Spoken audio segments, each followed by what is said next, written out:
بسم اللہ الرحمن الرحیم، الحمدللہ رب العالمین والصلاة والسلام علی رسولہ الکریم، اما بعد۔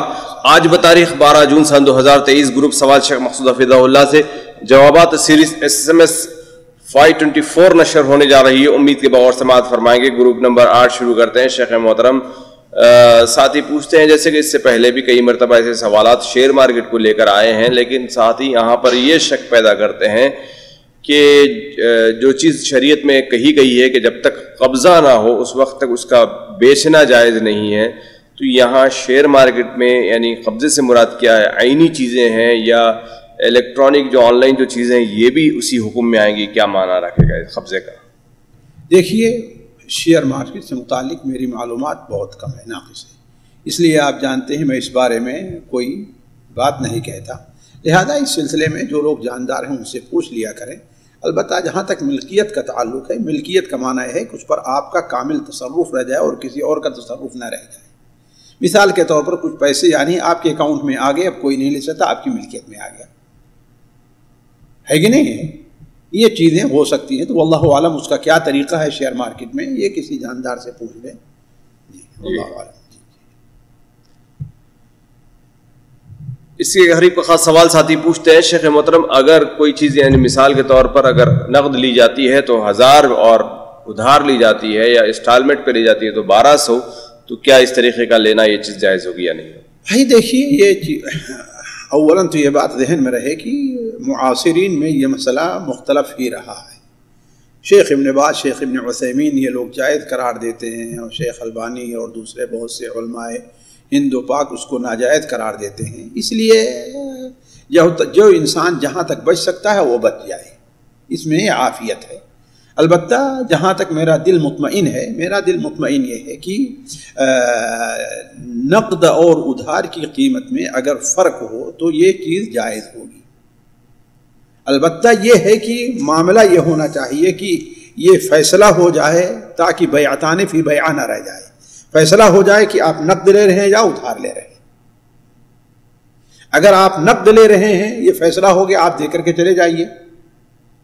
آپ ادھار لے رہے ہیں، قسط پر لے رہے ہیں، یہ فیصلہ ہو جائے نہیں بھائی میں قسط پر لوں گا، اسی پر فیصلہ ہو جائے، تو یہ یعنی گویا ایک ہی بے رہ گئی، دو بے نہیں ہوئی۔ اور آپ جانتے ہیں کہ جگہ کے لحاظ سے، وقت کے لحاظ سے اور افراد کے لحاظ سے فائدے کی شرح کے اندر کمی اور زیادتی ہوتی رہتی ہے، وقت کے لحاظ سے، جگہ کے لحاظ سے اور افراد کے لحاظ سے۔ چیزوں کی قیمتوں میں کمی اور جو فائدے کی جو شرح ہوتی ہے وہ ہے، تو یہ چیز ایسی ہے جس کا کوئی انکار نہیں کرتا۔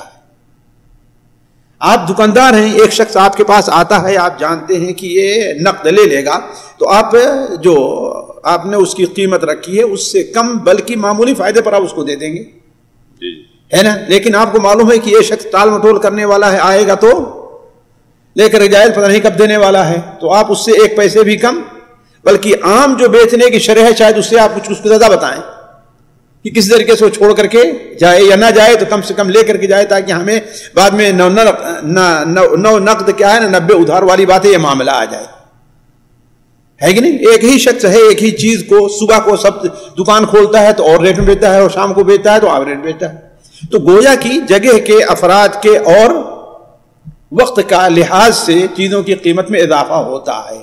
تو اگر ایک معاملہ طے ہو جائے اور وہ معاملہ بالکل فکس ہو جائے، اس میں دو بے نہ رہ جائے، یعنی آپ نے مثال کے طور پر 3 سال یا سال بھر کی قسط پر لے رہے ہیں، اگر کوئی قسط لیٹ ہو گئی یا 3.5 سال ہو گیا تب اس میں اضافہ نہیں ہونا چاہیے، جیسا کہ عام طور پر ہمارے یہاں قسطوں کا نظام ہے۔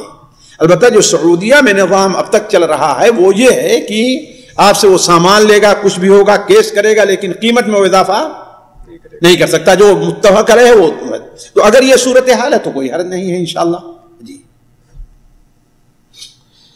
اگلا سوال ہے، ساتھی پوچھتے ہیں، شیخ محترم ہم نے اولاد سے پہلے ہی یہ نیت مانگی تھی کہ اگر بیٹا ہوگا تو ہم اسے حافظ قرآن بنائیں گے، الحمدللہ اللہ رب العالمین نے بیٹے سے نوازا، لیکن کچھ مجبوریوں کی وجہ سے ہم اب حافظ قرآن نہیں بنا پا رہے ہیں، بلکہ قرآن کی تلاوت، اس کی کلاس اور نماز وغیرہ سب کا اہتمام ہے، تو کیا ہمارے لیے کوئی کفارہ ہوگا یا ہمارے لیے کیا حکم ہوگا؟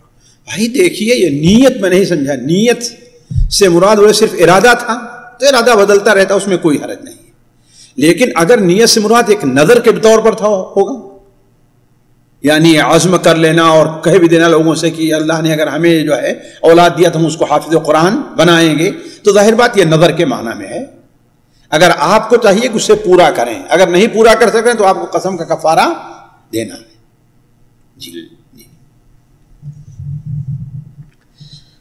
جی اگلا سوال ہے، ساتھی پوچھتے ہیں شیخ محترم اگر کسی کا عقیقہ کسی اور نام سے ہوا ہے لیکن نکاح کرتے وقت کوئی اور نام ہو جائے تو کیا حکم ہوگا؟ میرے بھائی نکاح نام کا نہیں ہوتا ہے، نکاح اس شخص کا ہوتا ہے کہ نہیں ہے؟ نکاح نام سے نہیں ہوتا، نکاح کس سے ہوتا ہے؟ کسی شخص سے ہوتا ہے۔ تو اس شخص کا نام آگے پیچھے کیجئے، کوئی حرجہ نہیں ہے، اصل ہے شخص متعین ہونا چاہیے، شخص کیا ہے؟ متعین ہونا چاہیے، اب اس سے نکاح ہو جائے کوئی حرج نہیں۔ جی اگلا سوال ہے، ساتھی پوچھتے ہیں شیخ محترم ایسے امام کے پیچھے نماز پڑھنے کا کیا حکم ہے جو تجوید کی غلطیاں کرے اور اس سے تجوید سے واقف بھی نہ ہو، اور بسا اوقات تو بہت ساری غلطیاں قرآن کی تلاوت وغیرہ میں بھی ہو جاتی ہیں، تو ایسی صورت میں ایسے امام کے پیچھے نماز پڑھنے کا کیا حکم ہے؟ دیکھیے تجوید سے مراد اگر وہ یہ لے رہے ہیں تجوید کے جو احکام ہیں، غنہ اتنا ہونا چاہیے، مد 3 مد کا ہونا، 3 الف کا ہونا چاہیے یا 6 الف تک، یعنی جو مد لازم مد منفصل یہ ساری چیزیں ہیں، یہاں پر حروف کو پر ہونا چاہیے، یہاں حروف کو باریک ہونا چاہیے، یہاں قلقلہ ہونا چاہیے، یہاں اظہار ہونا چاہیے، یہاں پر ادغام ہونا چاہیے، یہاں اخفا ہونا چاہیے، تو یہ چیز جو ہے وہ ضروری نہیں ہے، نہ اس کے اوپر کوئی شرعی دلیل موجود ہے، اس پر کوئی شرعی دلیل موجود ہے۔ اس کا لحاظ اگر کوئی آدمی کرتا ہے تو ٹھیک ہے، یہ حسن ہے قرآن مجید کے اندر، البتہ یہ ہے اگر کوئی لحاظ نہیں کرتا تو اس سے اس کی نماز میں کوئی فرق نہیں ہے۔ ہاں اگر تجوید سے مراد یہ لے رہے ہیں کہ حروف کے مخارج کے اندر وہ غلطی کر رہا ہے، تو مخارج کی غلطی 2 قسم کی ہوتی ہے۔ بعض حروف کے مخارج ایسے ہیں جو خاص طور ہمارے انڈیا پاکستان کے لوگوں کے اوپر بڑے مشکل ہوتے ہیں، جیسے ضاد کا معاملہ ہے، بہت سے لوگ اس کو غا پڑھتے ہیں، ہے کہ نہیں ہے؟ یا اسی طریقے سے قاف کا معاملہ ہے، ادا کرنے کے بعد جو ہے صحیح کاف جو ہے ہوتا وہ نہیں ادا کر پاتے ہیں۔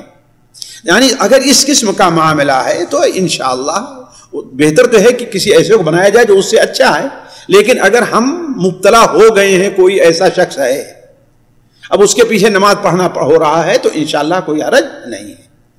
تیسرا وہ ہوتا ہے کہ جس سے فعلاً ایسی غلطی ہو رہی ہے کہ وہ زیر کی جگہ زبر، زبر جگہ پیش، انعمتو کی جگہ انعمتا، انعمتا کی جگہ انعمتو، ہے نا، اس قسم کے الفاظ ادا کر دے رہا ہے، اور ایسی غلطی ہو جا رہی ہے کہ انسان وَمَن يُؤْمِن بِاللَّهِ يَهْدِ قَلْبَهُ، ہے کہ نہیں ہے؟ قلب کو کیا کتا بنا دیا ہے کہ نہیں ہے؟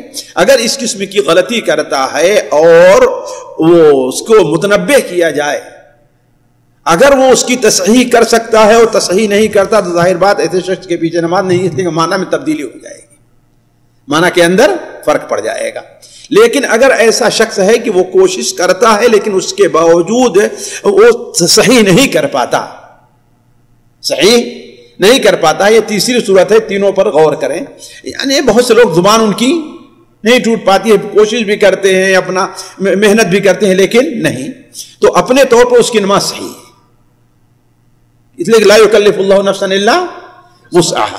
اب یہ ہے کہ اس کے پیچھے دوسرے کی نماز ہوگی کہ نہیں ہوگی، تو اس سلسلے مجھے یہ پسند آیا ہے شیخ ابن عثیمین کے قول، کل من صحت صلاته صحت امامته، خاص طور پر ایسے لوگ جو اس سے اچھا پڑھنا پڑھا لیکن نہیں، جیسے ہمارے یہاں بعض جگہ دیہاتوں کا معاملہ رہا کرتا ہے کہ نہیں ہے، یعنی ایسی غلطی ہوتی جو معنی کے اندر تبدیلی، اب ان کی اس کی اتنی کیا استطاعت ہے بیچارے کی، بچپن سے یہی پڑھا ہے، اب 60 سال 70 سال 50 سال ہونے کے بعد اب ان کی زبان نہیں ٹوٹتی ہے، تو انشاءاللہ وہ کر رہے ہیں، ان کا معاملہ ہے۔ البتہ دوسرے لوگوں کو ایسے لوگ جب پہنچے ہیں تو کیا ہے اسے آگے بڑھانا چاہیے، جیسے کہ ہمارے یہاں تو ہوتا بھی اس کو امام بنا دینا چاہیے، ہے نا، اور لوگوں کو ایسے شخص کے پیچھے کی معنی تبدیل ہو جا رہا ہے، نماز پڑھنے سے پرہیز کرنا چاہیے۔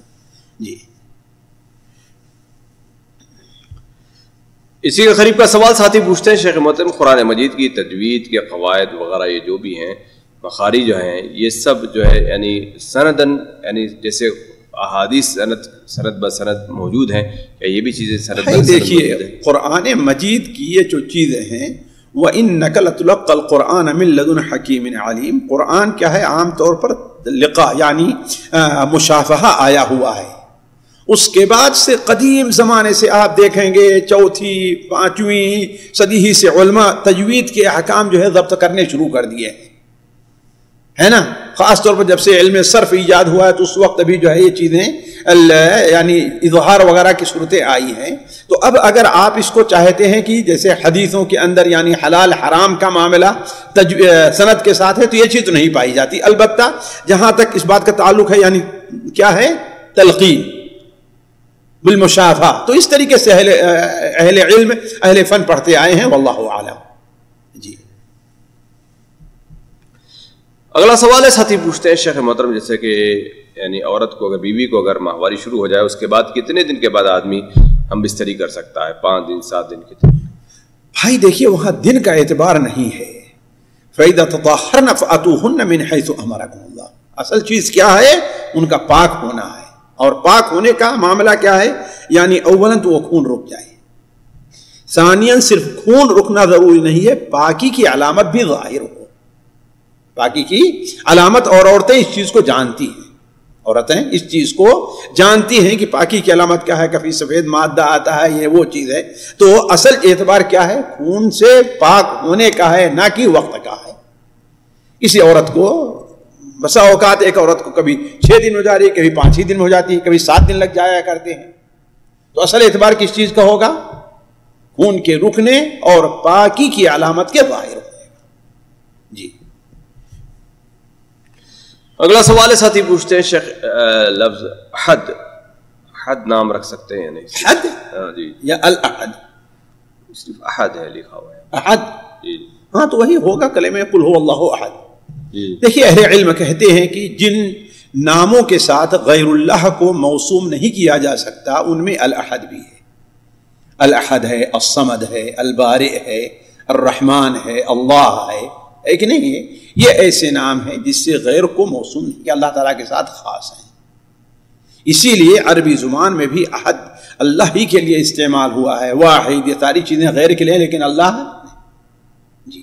اسی لیے جہاں پر خاص طور نہیں کہ ما فی احد آیا ہے لیکن فی احد نہیں آیا ہے. جی اگلا سوال ہے ساتھی پوچھتے ہیں شیخ محترم کیا کوئی بھی عہدہ پوزیشن وغیرہ یعنی پریزیڈنٹ، صدر، سیکرٹری وغیرہ کا ایسا جو بھی ہے یہ مانگ کر لیا جا سکتا ہے یا نہیں؟ بھائی دیکھیے اصل کے اعتبار سے نہیں. اللہ کے رسول صلی اللہ علیہ وسلم حدیث صاحب لا تسأل الامارہ، عبد الرحمن سمرہ اور دوسرے لوگوں کو ہے نا. لیکن بسا اوقات بعض حالات ہوتے ہیں کہ انسان مجبور ہو جاتا ہے. جب سے حضرت علی رضی اللہ تعالیٰ عنہ نے جب دیکھا کہ اب اگر ہم قبول نہیں کرتے ہیں تو کون آئے گا سامنے، سارے معاملات کیا ہے اس طریقے سے گڑبڑ ہو جائیں گے. تو اب اگر ایسی صورت حال ہو جیسے یوسف علیہ السلام نے کہا اور بندہ اپنے اندر اس کام کو نبھانے کی صلاحیت رکھتا ہو اور ضرورت ہے تو مانگ سکتا ہے، طلب کر سکتا ہے، اور نہیں تو نہیں. یعنی اصل کے لحاظ سے نہیں ہے، لیکن بعض حالات ایسے آئیں گے کہ انسان کو کیا ہے اس کے لیے آگے بڑھنا پڑے گا ورنہ فساد اور بڑھتا جائے گا. تو اسی صورت میں یہی ہے کہ انسان کو قبول کرنا وہاں انسان کی مجبوری ہو اور انسان اپنے لیے اس ذمہ داری کے اٹھانے کی اپنے اندر صلاحیت پاتا ہو.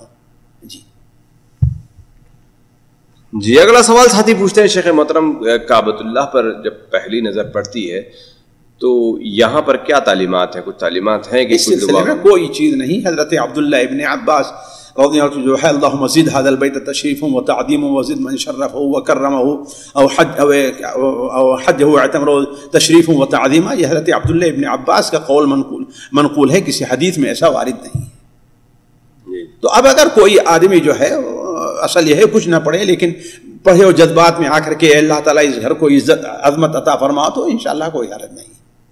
یعنی اسے بطور ذکر اور بطور سنت کے نہیں ہونا چاہیے. نہیں یہاں پر جو کہا جاتا ہے کہ جو پہلی دعا دیکھ کر کی جاتی ہے وہ قبول ہوتی ہے، اس کی کوئی اصل نہیں. اور کچھ دعا کرنا ہے اگر کرنا چاہے تو وہ کہیں توحید بدعت کے دائرے میں تو نہیں آئے گی. ظاہر بات اگر کوئی آدمی اسے ایک عادت بنا لے، سنت سمجھ لے، یہ کر لے وہ کرے تو توحید کے دائرے میں تو آ ہی جائے گا. لیکن جیسے ویسے ہی پہنچ آئے اللہ تعالیٰ کتنا مبارک گھر ہے، اللہ تعالیٰ اس گھر کی عظمت کو بڑھا، جو اس کو عظمت کو انشاءاللہ ایسے بسا اوقات سے کوئی چیز. یعنی بہت سارے لوگ جو انڈیا پاکستان وغیرہ سے یہ نیت لے کر آتے ہیں کہ جب میں پہلے مرتبہ کعبۃ اللہ کو دیکھوں گا تو یہ دعا نہیں، تو یہ چیز بدعت ہے، ظاہر بات یہ بدعت ہے. قصد اور ارادہ اور یہ وہاں پایا گیا ہے نا، اب اس کے لیے ظاہر بات یہ عبادت ہے اور اس کے لیے ثبوت کا پایا جانا ضروری ہے. جی اگلا سوال کچھ سوالات خواتین گروپ سے شامل کیا جاتے ہیں. پہلا سوال ہے، بہن پوچھتی ہیں شیخ محترم خطبہ جمعہ میں دیوار کو ٹیک لگا کر خطبہ سننا کیا حکم رکھتا ہے؟ کوئی حرج نہیں ہے، اللہ کے رسول صلی اللہ علیہ وسلم کچھ منع نہیں کیا ہے. جو منع آیا ہے اصل میں کیا ہے، وہ تربع کا ہے، وہ جسے گوٹ باندھ کر کے بیٹھنا کہتے ہیں، یہ چیز ہے. اصل میں اس کی وجہ سے کیا ہے، انسان کو نیند اور سستی کے زیادہ غلبہ ہو سکتا ہے، اس لیے اس سے منع کیا گیا ہے نا. ورنہ جو ہے انسان دیوار کو، خاص طور بعض لوگ ہوتے ہیں ان کے لیے مجبوری رہا کرتی ہے، ان کے لیے پریشانی رہتی ہے، بہت پہلے آتے ہیں مسجد میں، ان کے لیے مسئلہ رہا کرتا ہے، تو کوئی حرج نہیں ہے. اگلا سوال ہے، بہن پوچھتی ہے شیخ محترم میں نے ایک اہل حدیث عالم سے سنا کہ کہہ رہے تھے کہ ڈائریکٹ اگر شرمگاہ کو ہاتھ لگانے سے وضو نہیں ٹوٹتا ہے، یہ اس میں کہاں تک صحیح ہے؟ بھائی دیکھیے، یہ مسئلہ اہل علم کے نزدیک مختلف ہی ہے. اس سلسلے میں 3 قول مشہور ہیں. ایک قول تو ہے کہ ٹوٹتا ہی نہیں کسی بھی صورت میں، حضرت طلق ابن علی کی اس حدیث کو لیا گیا ہے. دوسرا قول یہ ہے کہ مطلق ٹوٹ جاتا ہے، جو زیادہ قابل احتیاط ہے اور زیادہ قوی ہے اس کے لحاظ سے. اس لیے کہ حضرت بصرہ اور حضرت ابو ہریرہ اور دوسرے لوگوں کے حدیث اس سلسلے میں جہاں تک میں شاید 17 صحابہ کرام یہ کتنا سے مروی ہے کہ انسان اپنی شرمگاہ کو چھوئے تو وضو کرے. تیسرا قول ہے جسے علامہ البانی ہیں اور شیخ امام ابن تیمیہ رحمہ اللہ وغیرہ ہیں، وہ اس کو راجح قرار دیتے ہیں کہ اگر انسان عادتاً اگر چھو گیا تو کوئی حرجہ نہیں ہے، لیکن اگر شہوت وغیرہ سے ابھرے اور چھو لے تو اس پر روزہ، اس پر کیا ہے، وہ ٹوٹ جائے گا. واللہ عالم. لیکن احتیاط کا تقاضا اور دلائل کی زیادہ قوی کیا ہے، وہ پہلا قول ہے کہ مس ذکرہ فلیتوضا. اور یہ ایسا لگتا ہے کہ یہ صحابہ کے اندر بھی رائے تھا، جیسا کہ علامہ البانی ارواء الغلیل کے اندر ایک اثر نقل کرتے ہیں حضرت سعد بن ابی وقاص، اور اسے صحیح قرار دیتے ہیں کہ ایک بار وہ قرآن مجید جب ان کی نظر تھوڑی کمزور ہو گئی تو بیٹا مصحف دیکھ رہا تھا اور یہ قرآن پڑھ رہے تھے. اسی درمیان جانتے ہیں اس وقت کپڑے اس طریقے سے وسیع نہیں رہا کرتے تھے اور تہبند بھی بغیر سلا ہوا پہنتا تھا، تو انہوں نے محسوس کیا کہ بچے کا ہاتھ اس کی شرمگاہ تک پہنچ گیا ہے. تو انہوں نے کہا کہ شاید تم نے ایسا کیا ہے، مصحف رکھو، جاؤ وضو کر کے آؤ، جاؤ وضو کر کے آؤ. تو گویا کہ یہ چیز صحابہ میں بھی رائج تھی. واللہ عالم. نہیں ان لوگوں کی کیا دلیل ہے جو یعنی کپڑے کے اوپر سے بھی اگر وضو ٹوٹ جاتا ہے؟ نہیں، کوئی نہیں کہتا کپڑے کے اوپر سے، کپڑے کے اوپر سے کوئی بھی وضو ٹوٹنے کے لیے نہیں کہتا. جو آپ نے کہا کہ قول مطلق ٹوٹ جاتا ہے، مطلق ٹوٹ جاتا ہے یعنی وہ بغیر حائل کے چھو لے تو، شہوت بغیر شہوت کبھی بھی چھو لے تو وضو ٹوٹ جاتا ہے. جی یہ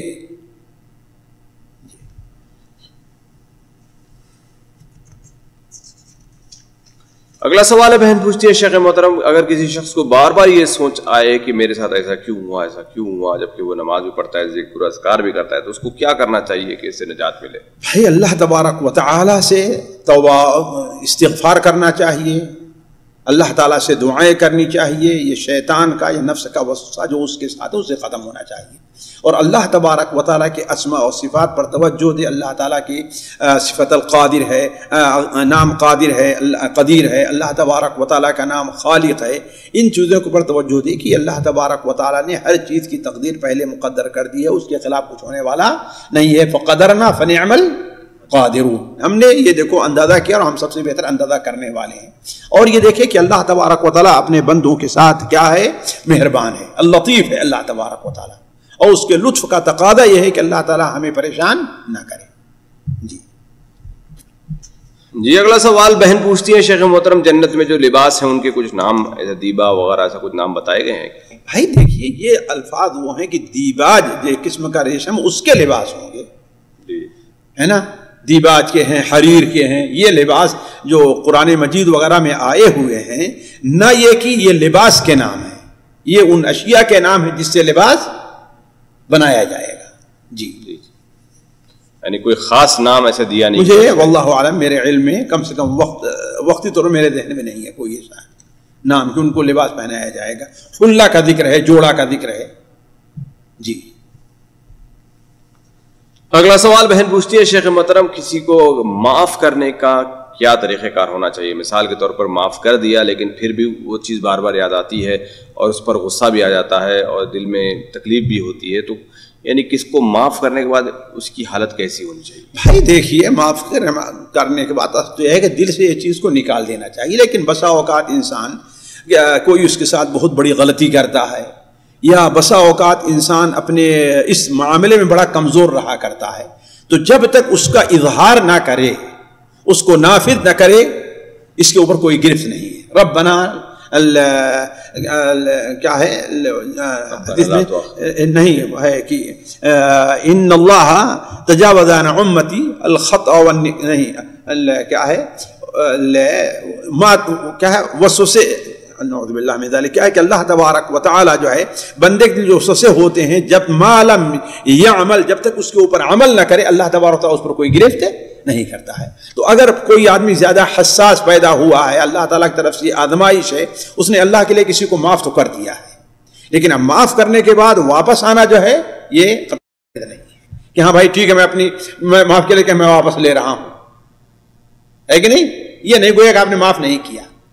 معاف کر دینے کے بعد اگر اس قسم کے خیال آتے ہیں تو ان پر کنٹرول کرنے کی کوشش کرے اور سمجھے کہ یہ اللہ تبارک و تعالیٰ کی ہمارے لیے آزمائش ہے, اور جتنا بھی اس کو ہم اور غم ہوگا اللہ تبارک و تعالیٰ کی طرف سے اس کو اس کے اوپر اجر ملے گا. جی.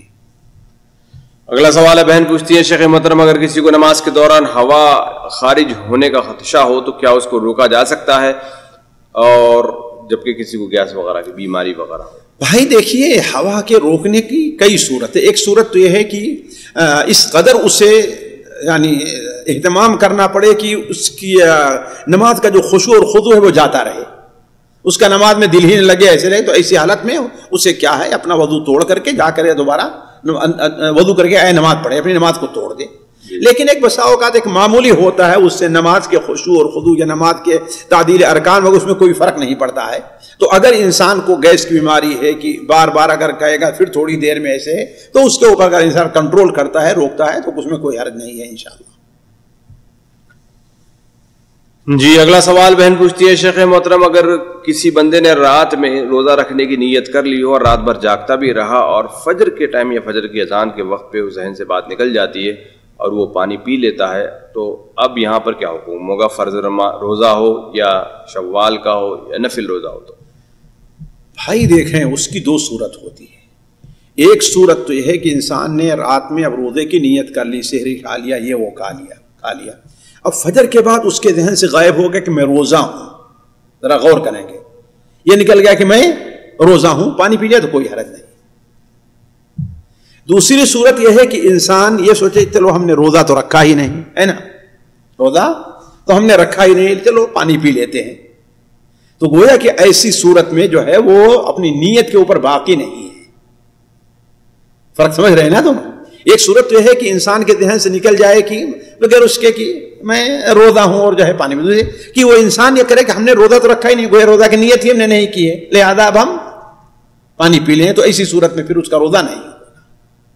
لیکن میں سمجھتا ہوں کہ شاید بہن سے تعبیر میں غلطی ہو رہی ہے. وہ یہ سمجھتی ہے کہ سوچا تھا کہ میں روزہ رکھوں گی, نہیں ہو جاتا, لیکن وقت جب آیا تو نیت اس نے نہیں کیا, اسی لیے فجر کے بعد اٹھی تو پانی وانی پی لیا, تو سوچا ارے ہم نے سوچا تھا روزہ رکھنے کی نیت.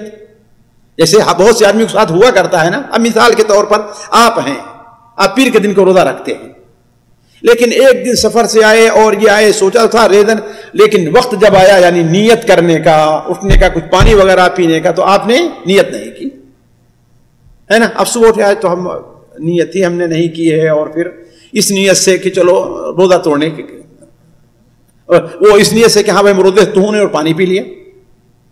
جی. لیکن ہے کہ اگر نیت کر چکا تھا, عزم کر چکا تھا اس کا کہ میں سحری کے لیے اٹھوں یا نہ اٹھوں, میں کل روزہ رکھوں گا, پھر اس کے بعد ذہن سے نکل گیا کہ میں اس وقت روزے سے ہوں,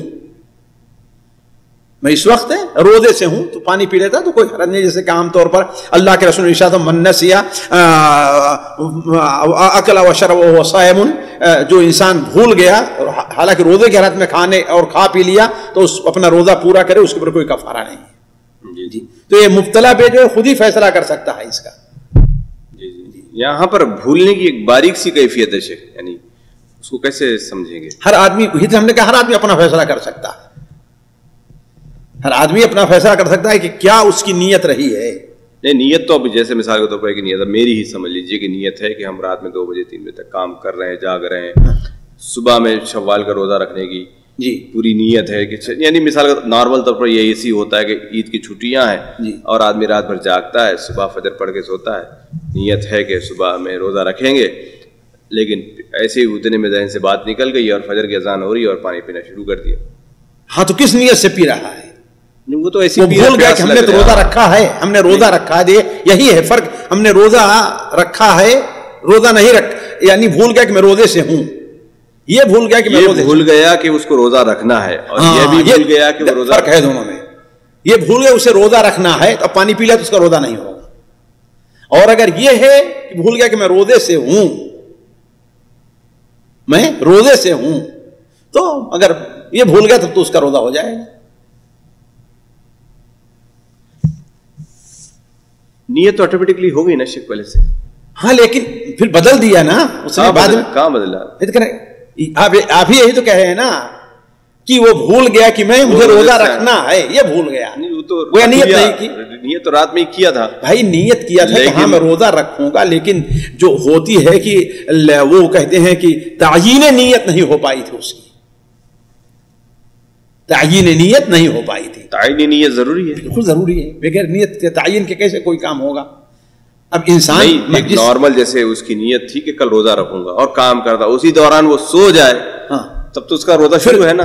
ہاں لیکن پھر صبح اٹھتا ہے، چلو نے تو اس کے ذہن سے نکل گئی بات، روزہ تو اب ہم نے رکھا نہیں، چلو ایسا پانی پی لیتے ہیں. ارے یہ تو بات واضح ہے، یہی معاملہ ہے کہ گویا اس نے تعین نیت نہیں، اگر تعین نیت کیا ہوتا تو یہ اس کے ذہن میں کبھی نہیں آتا کہ ہاں بھائی ہم نے روزہ رکھا ہی نہیں.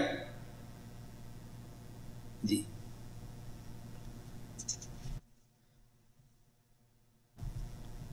جی جی اگلا سوال ہے، بہن پوچھتی ہیں شیخ محترم، کوئی ایسی دعا ہے جس کو پڑھنے کے بعد انسان اگر کوئی اس کی دلی خواہش ہے، یعنی کوئی ذاتی دعا ہے، کیا کوئی ایسی دعا ہے جس کو بار بار پڑھنے سے وہ دعا قبول ہو جاتی ہے؟ جیسے کوئی اگر عادت بنا لے کہ دل میں کوئی دعا رکھے اور درود شریف پڑھتا رہے. بھائی کوئی ایسی خاص دعا میرے علم میں وقتی طور پر نہیں ہے. جی جی واللہ اعلم.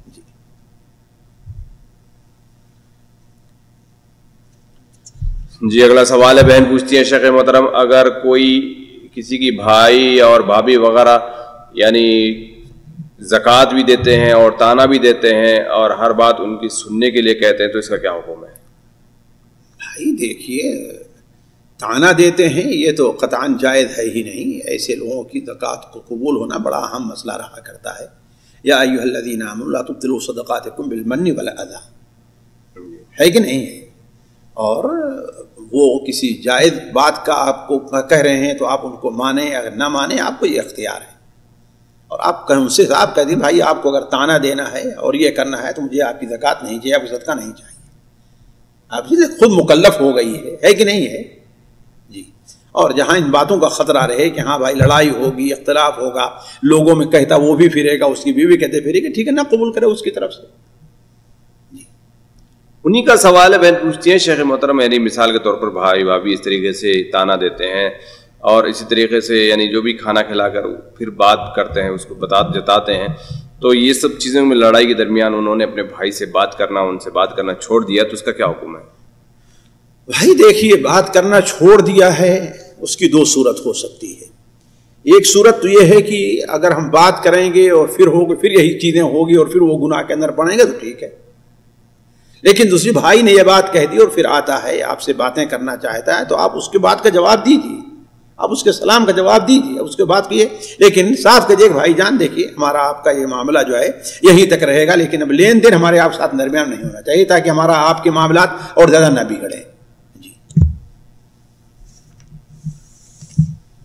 جی اگلا سوال ہے، بہن پوچھتی ہے شیخ محترم، عورت بالوں میں نقلی بالوں کو ملا کر مینڈیا بنائے تو کیا ایسی صورت میں وہ غسل جنابت سے پاک ہو سکتی ہے؟ اولاً تو یہ چیز ناجائز اور حرام ہے. یہ چیز الواصلہ والمستوصلہ جانتے ہیں، اس کی شریعت کے اندر سختی سے ممانعت آئی ہے. دوسری چیز یہ ہے کہ اس کو اتار کر کے تب جنابت کا غسل کیا جائے گا، اس لیے کہ جنابت کے غسل میں اصل جو بال ہے اس کا اعتبار ہے، نہ کہ کسی خارجی بال کا اعتبار ہے. جی یعنی اگر وہ اصل بال بھی اگر رہیں ساتھ میں وہ بال بھی ہو جائے تو کوئی حرج تو نہیں ہے؟ حرج ناجائز اور حرام ہے بھائی. نہیں، غسل کی حد تک، غسل کی حد تک ظاہر بات ہے. اللہ کے رسول صلی اللہ علیہ وسلم نے جو بتایا ہے کہ اپنے بالوں کو، یہ اصل بال سے متعلق ہے، نہ کہ کسی خارجی بال سے متعلق ہے.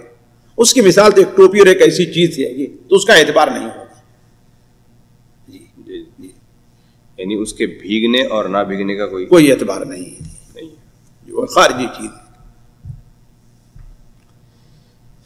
جی اگلا سوال ہے، بہن پوچھتی ہیں شیخ محترم، ایک کمپنی ہے یہاں پر انڈیا میں جو مسلمانوں کے لیے تجارت وغیرہ کے لیے ان کو بزنس میں آگے بڑھانے کے لیے کام کرتی ہے، اس کے بارے میں آپ کی کیا رائے ہے؟ آپ کو بہت سارے لنک وغیرہ انہوں نے بھیجی ہے. بھائی ٹھیک ہے، اگر جو ہے وہ مسلمانوں کی خدمت کے لیے، ان کو ترقی دینے کے لیے آگے ایسا کام کرتے ہیں، اور وہ جو طریقہ بتا رہے ہیں شرعیت کا، وہ کیا ہے؟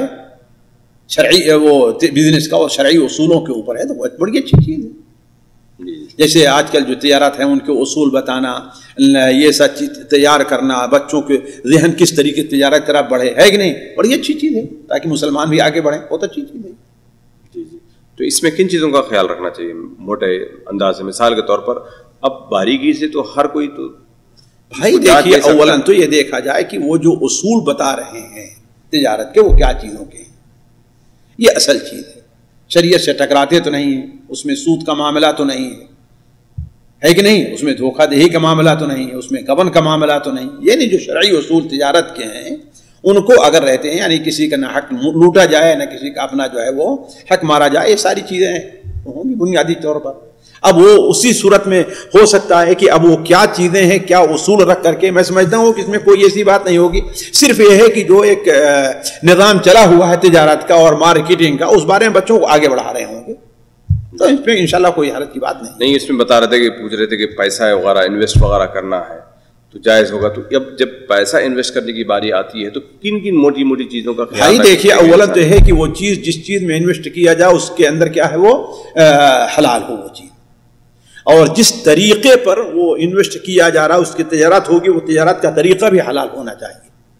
صرف وہی چیز حلال نہ ہو، اس لیے کہ ایک حلال چیز ہوتی ہے لیکن اس کے کمانے کا غلط طریقہ ہوا کرتا. اور ایک چیز دوسری بات یہ ہے کہ ان میں دونوں کے لیے جو ہے نفع اور نقصان کے اندر شرکت حسب نسبت ہونی چاہیے، نسبت جو ہے وہ فائدہ رکھا گیا ہے، وہ ساری چیزیں ہونی چاہیے.